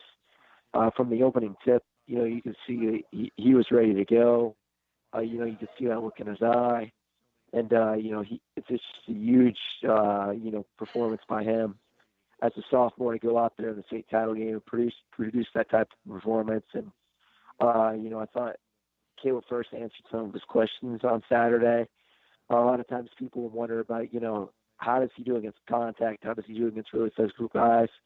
But I thought he really kind of relished that on Saturday. And he kind of, absorbed contact, and he showed his improvements in that area, which that's an area he's made a lot of improvements in.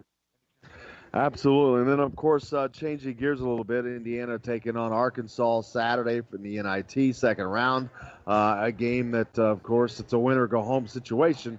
And Indiana without its leading scorer in Romeo Langford, but also Arkansas without their leading scorer and rebounder, Gafford, who made a huge presence for them down low, a 6'11 guy.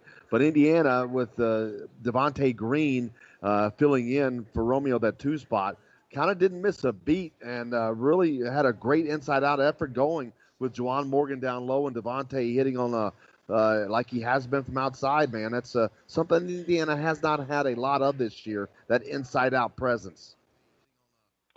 Right. They'll get guys that step up, here and there as an inside-out presence, but there hasn't been that consistent inside-out presence. They got to consistently knock down shots.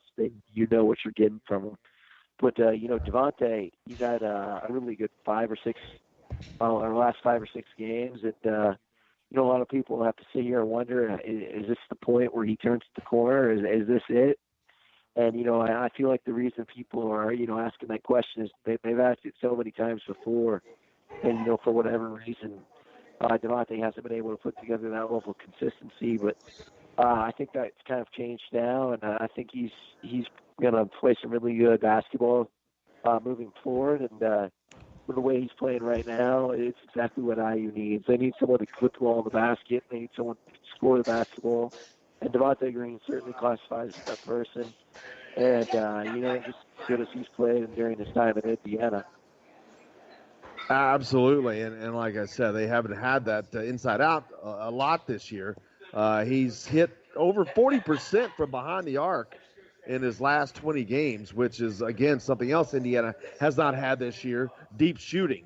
So this team is a dangerous team when you have that, because they have, obviously, the guys down low, and Juwan Morgan and Jerron Davis backing him up that can do damage down there. Then if you could add in, say, a Romeo that could be the slasher, that could be a pretty potent offense for defenses to have to scheme against. Oh, most definitely. You look at the way Indiana plays, when they're hitting shots versus a team that's, the Indiana you see when they're not hitting shots. Probably the best example of that is the Ohio State game of the Big Ten tournament.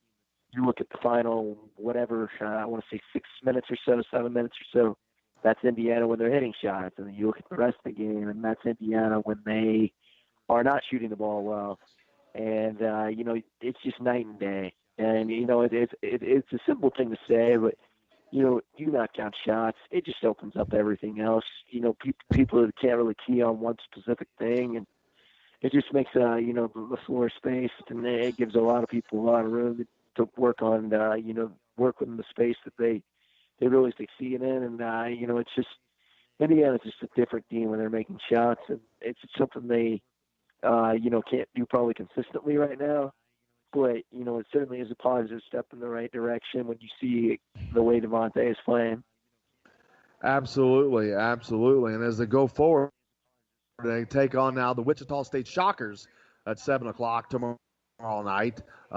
This is a team that Indiana has played before, but last time they played was in tournament play in the NCAA tournament a few years ago. Yeah, Wichita State, they're a very, very well-respected program. They've had a ton of success as a league. They were in the Valley, the Missouri Valley, and now they moved to the American. It's a little bit of an off year for Wichita State. They lost a lot of players and a lot of talent. Craig Marshall does a terrific job there, with his system and winning the way he does. And, Wichita State, they may not be the best team, but, the one thing you're always going to get with them is they're going to play really hard. And, it's going to be a good test for Indiana. I'm pretty sure this will be a physical game. And, we'll see what happens and see if Indiana is able to punch their ticket to Madison Square Garden. Tim texted in, and I've had this question, and I brought it up as well in regards to Trendon Watford. We talked about it with you, with Avery Johnson getting fired at Alabama. Wondered if he would have any chance, if Indiana would have any chance, rather, of getting him. And I know that he's going to make his decision at the Jordan Brand Classic, according to Tim on his text. But I don't think – I think that this pretty much just locks him in at Memphis. But what are your thoughts on Trendon Watford? I would say you're probably right on that. The way things are going, that's certainly what it looks like. I think Trendon will go to one of the schools in the South because that's a big deal to him. He wants to stay in the South, and he wants to kind of pave his own way. Where if you go to Indiana, you're always going to be known as Christian's little brother, no matter what you do, because Christian's a very influential player in Indiana basketball. The shot he hit will be known forever, and that's just the thing. Trendon wants to do his own thing, and going to a school like Alabama or Memphis gives him the opportunity to do so. And you look at the state of Alabama, he's a 3-time Mr. Basketball winner. He's as good of a player as they have there, has played in that state. And, they've been going crazy for him to stay home, and we'll see if they're able to do that with a coaching change. But I'd say Memphis is also in a very good position here. Some great games yesterday in the NCAA tournament, man. Duke almost goes down.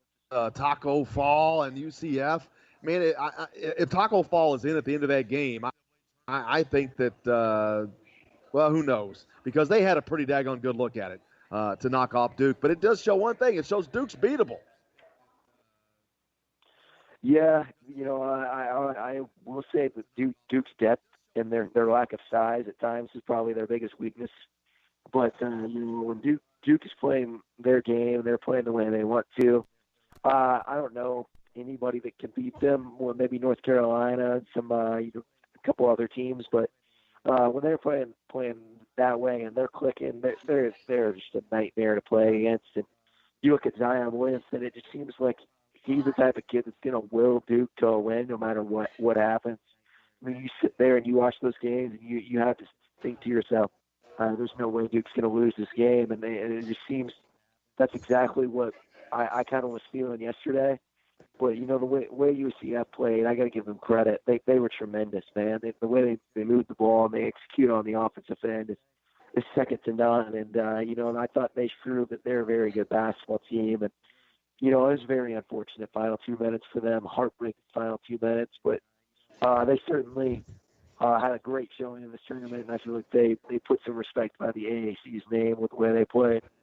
Absolutely, and like him or hate him or whatever, but Zion Williamson, I got news for you. That dude plays at a 101-degree level at all times. He is playing at the top of his game. He is given the effort.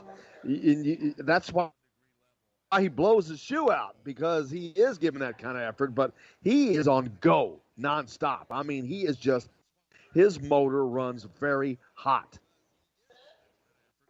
Yeah, that's one of the things that makes Zion, special. You can have all the physical tools and all the ability, but if you don't have a motor like that, you're not going to be as effective. That's the thing with Zion. He just doesn't ever seem to have any, quit in him, and that sets the tone for their whole team. When you see your best player doing that, you see that guy connects himself in that type of way. It really just sets the tone for the rest of the guys on the roster, and I think that's what happens with Zion. I always enjoy watching him play. Something special can happen when he's on the court at all times. But just because he plays that hard, I think that's one of the things that I respect the most about him. Do you think that too many people expected that from Romeo, and that's part of a little bit of the discontent, a little discord this season? Yeah, a little bit. I feel like expectations for Romeo Langford coming in were a little bit unreasonable. Like, people thought Romeo Langford was going to be, like a quote-unquote savior, take them back to, But isn't that because he was almost labeled that, though? He was listed as this prodigy, and so it was natural that people were going to think that stuff. I mean, with all the hype that came along that was pushed, that people were they're not wrong to think that, I don't think. Yeah, but you got to think about the hype going to the high school or the college level.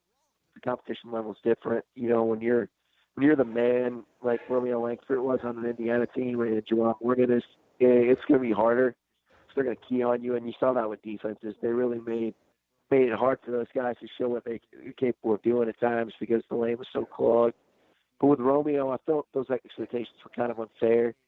People that thought he made and shoot a blistering clip, that they were just off, because you look at his high school numbers. He shot the ball at a respectable level, but it wasn't anything great, and it was just your typical average shooting numbers. And I thought fans expected a little too much there. And with Romeo, I mean, you got to look. He was the third freshman in the country in scoring, only behind Zion and RJ, which there's no shame in that.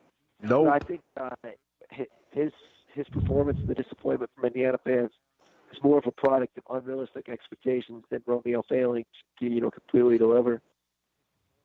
Absolutely. I mean, and there's no doubt that the expectations went a little wild, but I think it's also a combination of people wanting Indiana to be back to being Indiana as soon as possible.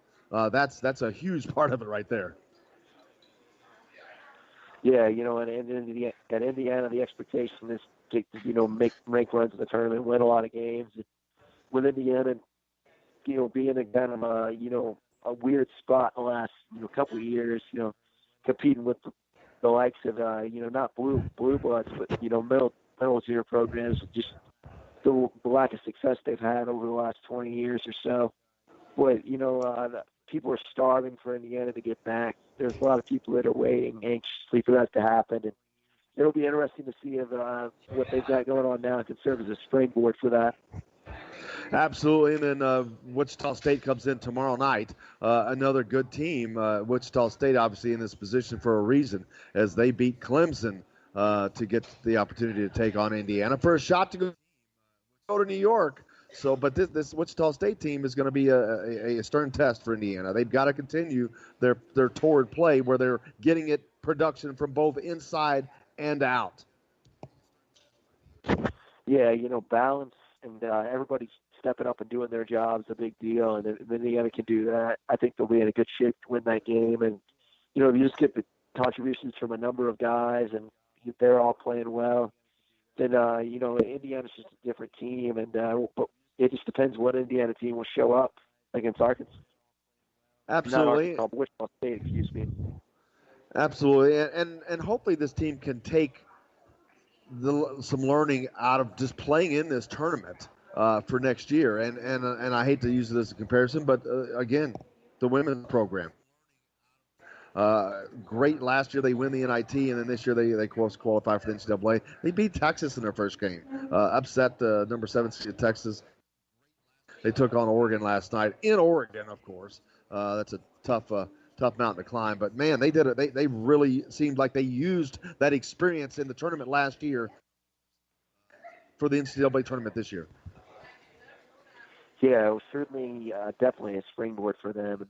They had great success this year, and they go out and they win the women's NIT, draw a lot of excitement, playing good basketball in the stretch last year, but this year it kind of carries over. Now they compete in the NCAA tournament, had a great season.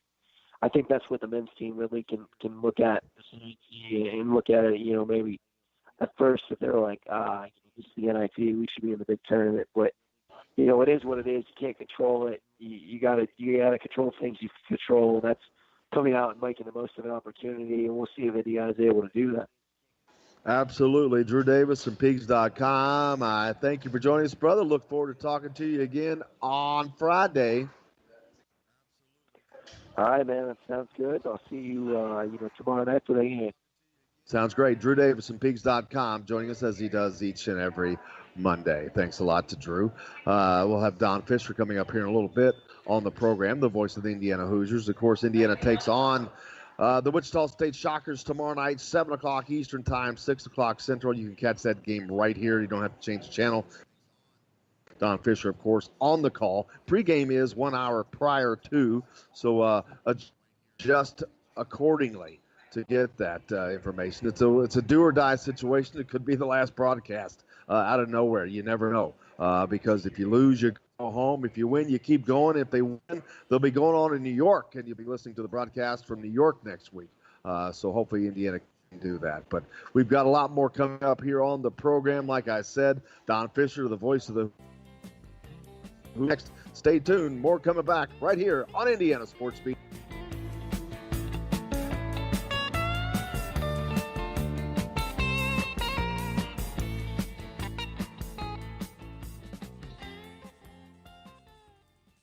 Hello, everybody. Jim Coyle from Indiana Sports Beat. When I'm not covering the Hoosiers, you can find me at Bubba's 33 in Clarksville, located on the northeast corner of I-65 at Veterans Parkway.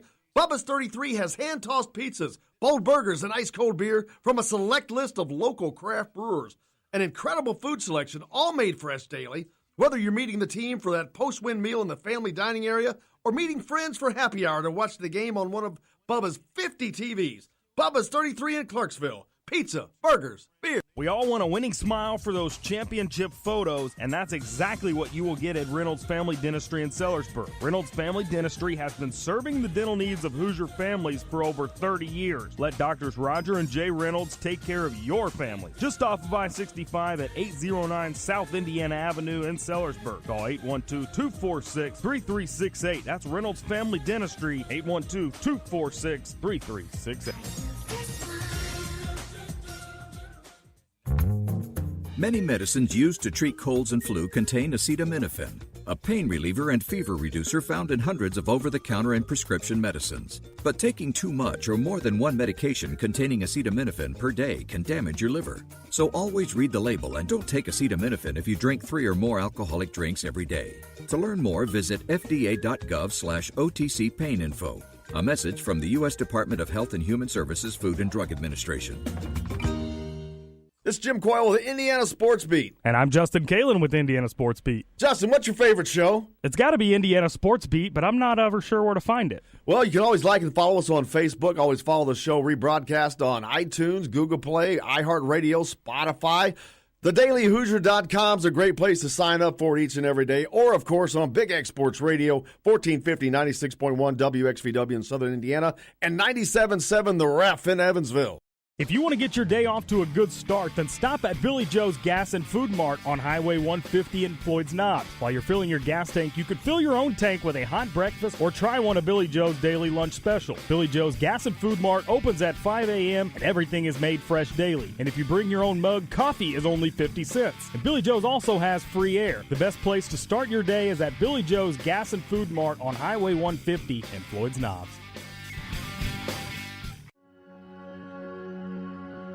All across the country, people are coming together to speed up what we can learn about health.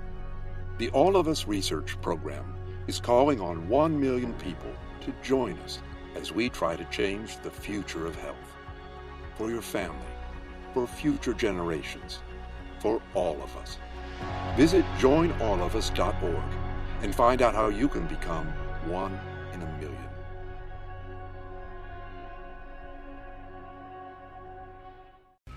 All right, crew, let's get her dug.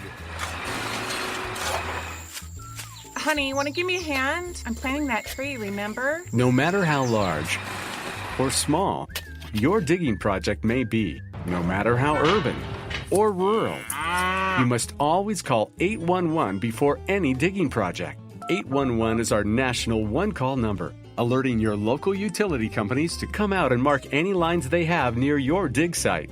You must call 811 at least 2 to 3 business days before any digging project, so you can avoid hitting our essential buried utilities. This includes natural gas and petroleum pipelines, electric, communication cables, and water and sewer lines.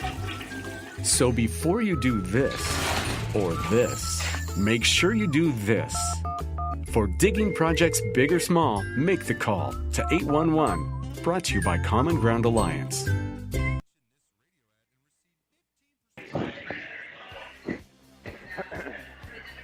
Today's guest is brought to you by Bubba's 33 in Clarksville, with hand-tossed pizzas, bold burgers, and ice-cold beer.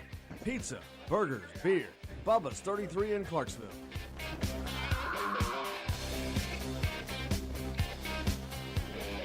Welcome back to Indiana Sports Beat. Thanks a lot for joining us here on this Monday. And as always, we have the great honor of being joined by Don Fisher, the voice of the Indiana Hoosiers. Don, sir, thank you. How are you? I'm doing well. How about yourself? Good, good. Hope you had a great weekend. It's almost golf weather, man. It's almost getting there. The rain came a little bit late. I don't know if you got a chance. I saw some people out golfing this weekend. I don't know if you had a chance to get out at all. No, I did not. As usual, work interferes with my fun. I hate when I did that not play happens. golf this weekend, no. But a great day for Indiana on Saturdays. They took on Arkansas, the Razorbacks, for a second-round NIT game. And, man, they came to play, and none better than Devontae Green. And I got to start with him. What a resurgence by him, and what a great turnaround to his season for him. Well, there's no question he's playing his best basketball of his career at Indiana, and that's a great sign for this team because he is a talented kid. I think through the years we have said, he possesses as much talent as anybody on this basketball team, and yet he just didn't. I mean, there are times when it's the good Devontae and the bad Devontae at times. And, Yes. and honestly, you see that in every ball game. But you see the bad Devontae less and less here of late. And kind of, if you look back to last year, you had a similar scenario. There were 4 or 5 games toward the end of the season where he really played well, really helped that ball club. And then, of course, he went away again and was, sat for pretty much most of the rest of those 3 or 4 ball games at the end of the year. And this season was kind of the same way. He's had some injury issues, as everyone knows, and that type of thing has happened. He had a suspension for 3 games. But since that suspension, I think he pretty much has settled in to the kind of player that he can be. And he certainly performed really well against the Arkansas ball club the other day. And, he gets a double-double, 18 points and 11 rebounds in the game. He had 3 assists. He had 3 steals. Very active.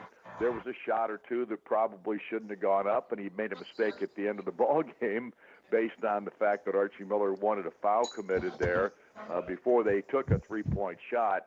and he got to the guy almost. I mean, he could have.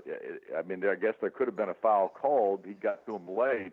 Nevertheless, it worked out, and as you saw, Archie and Devontae went off the floor at the end of that ball game, arm in arm. Obviously, I think Archie was still talking about what were you doing? What are you thinking out there after we just talked about this? But whatever the case, it all worked out, and this basketball team has won 2 ball games, and they're 1 game away from New York City. Yeah, Wichita State Shockers. The only thing that stands in the way of between Indiana and a trip to New York tomorrow night at 7 o'clock Eastern Time. Of course, the Hoosiers will host the Shockers, a team that they've played before in the tournament. And obviously, anybody you play at this juncture of the season or tournament, wherever you're playing, they're going to be good and they're going to provide you with a stern test. Well, there's no question about that. This Wichita State team is 21-14 on the year. They finished Sunday tied for 6th place in the American Conference. They switched conferences since the last time Indiana played them. The last time they were a Missouri Valley team, but they've jumped into the American.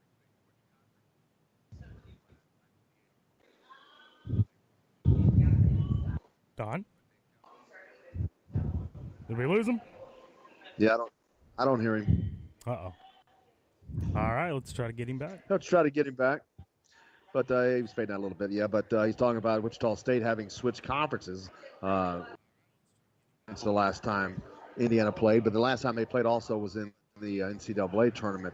That was a great Wichita State team. Obviously, both teams were better at the time because both were in the NCAA tournament at the time.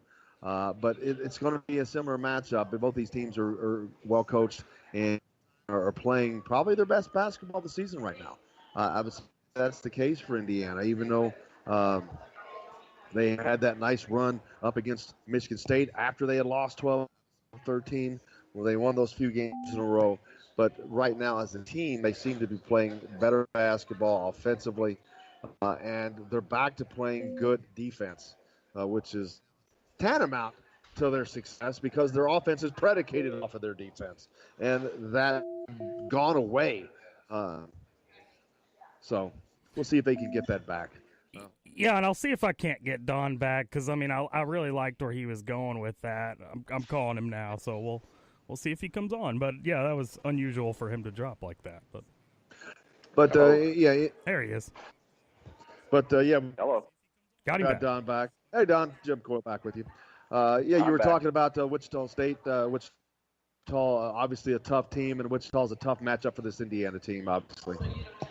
Yeah, they are. I mean, Wichita State is 21-14 on the year, 10-8 in the conference. It's a ball club that has a lot of size to it, a lot of physicality to it. Greg Marshall's a terrific coach. He picked up his 500th win in the first NIT game against Furman last week, I should say, and this guy's been around a long time, and he's got a great record, and he's been with the Shockers for 12 years now. So. But it's his youngest team. It's a rebuilding year for them, and yet they found a way to win ball games, especially here at the end of the season. In fact, they've only lost once, I think. Let's see, 3-5. They've actually lost one time in their last 9 games. So this is a ball club that is going to be a test for this Indiana basketball team, and like I said, they try to make the game ugly. They play at a slower pace than what we've seen in the past from Wichita State.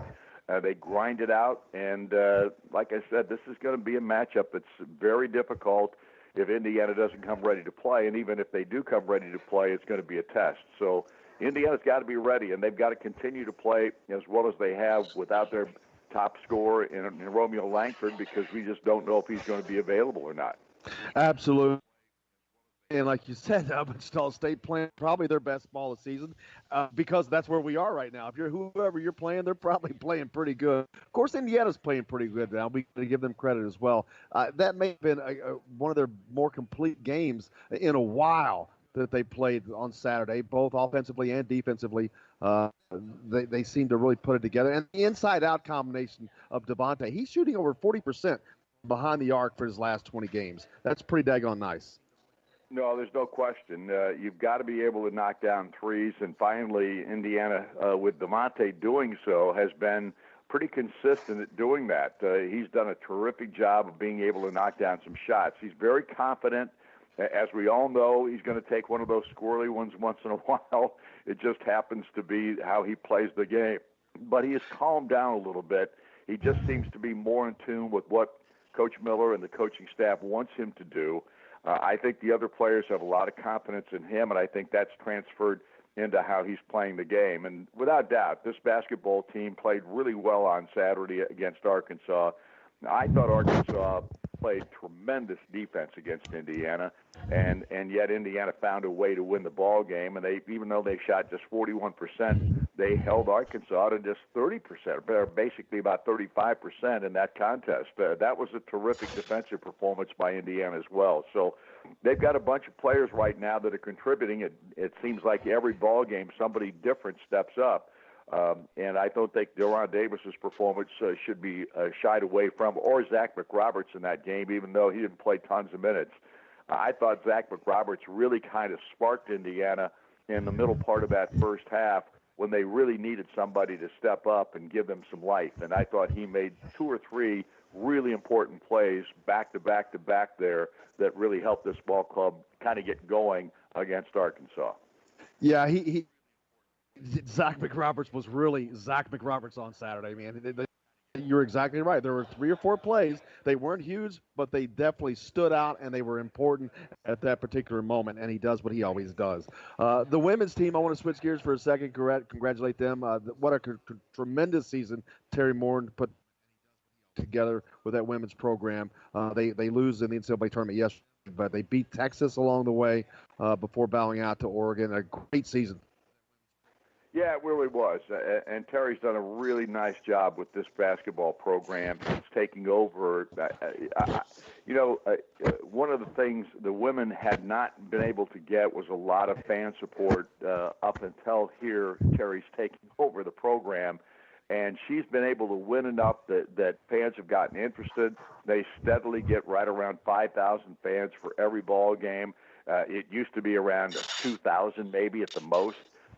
And I think for the most part she's really developed a program that year in and year out shows that they can play with the big boys and the big girls, I should say, as well. So, yeah, I think Indiana's very proud of what Terry Moore has been able to accomplish and what this team this past year, having lost quite a bit with Amanda Cahill and Tyra Buss both graduating, this team has come along and I think really played well, and congratulations to the gals. Absolutely. Don Fisher, I can't thank you enough. Look forward to it. Thank you, sir. And have a great call tomorrow night, and good luck to the Hoosiers. Yeah, we're looking forward to it. Obviously, if Indiana wins, they'll be off to New York City next week to play on Tuesday night. We don't care who. It's just getting there that's the key. And, of course, you got to beat a really good Wichita State team tomorrow night to get there. And I think this is going to be a really interesting ball game. And how about the crowd? We had said nothing about the crowd, but I honestly think one of the best crowds of the season. They walked up, they stood in line. There were well over 12,000 and maybe even more than that. I'm not sure they had an accurate number on that game on Saturday as far as the attendance figure is concerned, because there were people in the balconies all the way up to the top in the lower bowl. It was fantastic, and they were a great, great crowd to watch Indiana play. Absolutely. Yeah, we talked about that earlier. I was stunned.